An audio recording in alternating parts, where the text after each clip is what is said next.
Hello everyone, welcome to my channel. In this video I'll show you how to do oil change and replace oil filter on 2016 Toyota Corolla with 1.8 liter engine. It will be similar procedure to different models and different model years.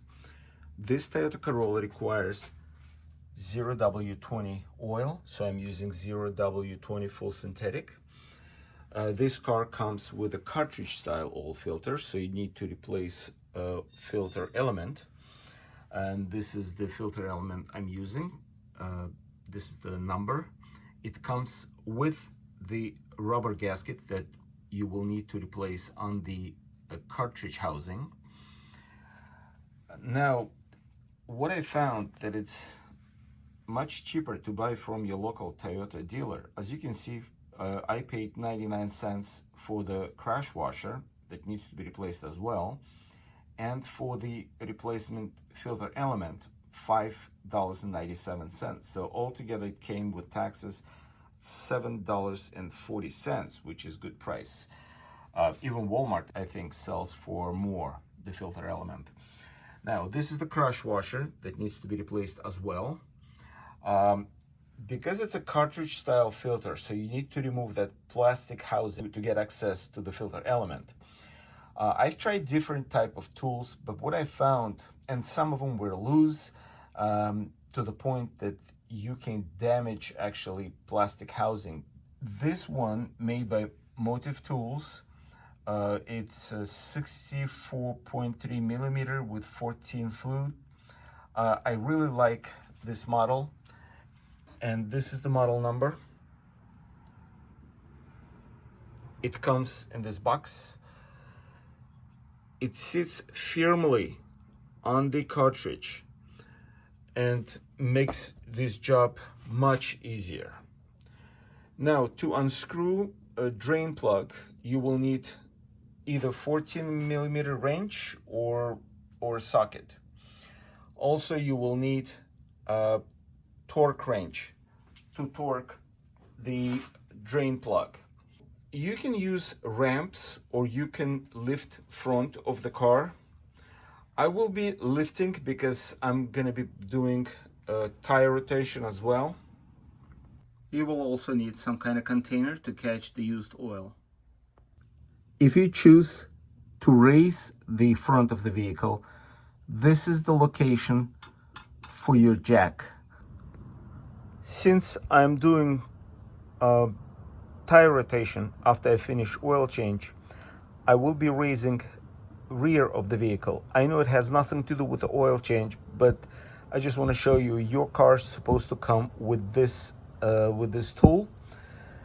So it goes to the jack like this, and right behind rear bumper there is a location for this tool. And that's how you raise the back of the car.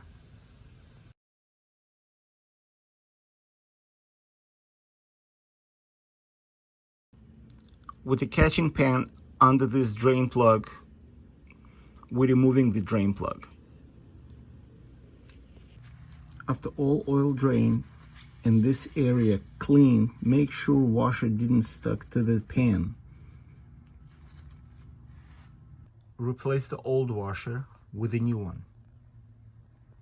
Clean the drain plug, install new washer, and install the drain plug.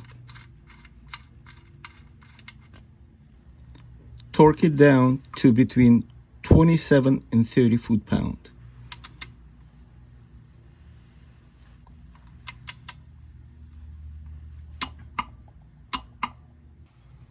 With the catching pan under the filter cartridge area, install the removal tool. Make sure it sits firmly. You can use either 3/8 ratchet directly, or you can use 15/16 socket. I will be using the socket. When removing the cartridge, keep your eye on this tab. Make sure it's not interfering with the plastic cover. The reason for this is just to prevent from accidental unscrewing by itself. But you don't need to do anything with it, just keep eye on it.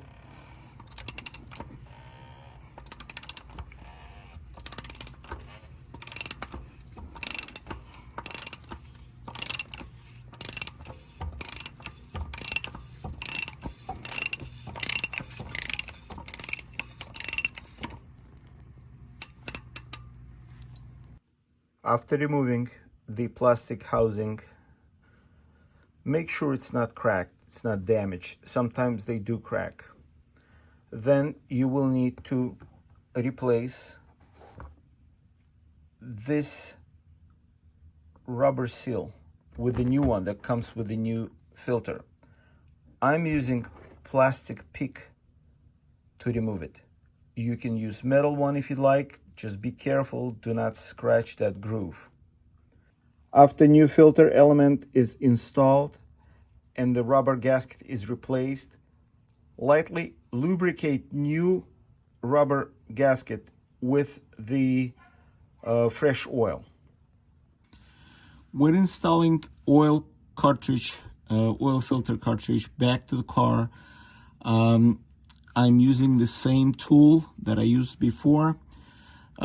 There is a very low torque. It's 25 Newton meters or 18 foot-pound.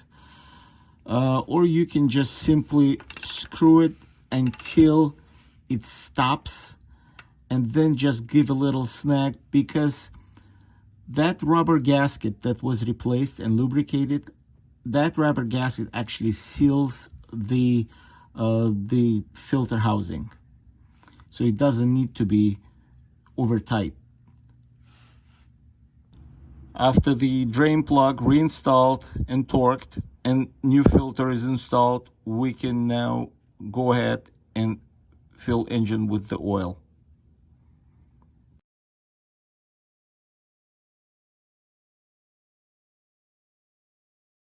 After the engine is filled with 4.4 quarts of new oil, close the engine oil filler cap. With the car leveled, start the car and run for approximately 30 seconds. Then shut the engine off, wait for a minute, and check the oil level with the dipstick. The oil level has to be between those two marks, the low mark and the full mark. If the oil level is correct, insert the dipstick back to its position. If you need to add some oil, add the oil and recheck the level. If the level is set correctly, now it's time to reset the maintenance reminder light. To reset the maintenance reminder light, you need to turn key into on position. Do not start the engine. Then press the display button on the steering wheel until trip A is displayed. Then turn the key into off position. Then press and hold the display button. And while holding the display button, turn the key into on position again. And you will see those dashes will be flashing, then zeros flashing, and now your reminder light is reset. You're all set with the oil change. Thank you for watching.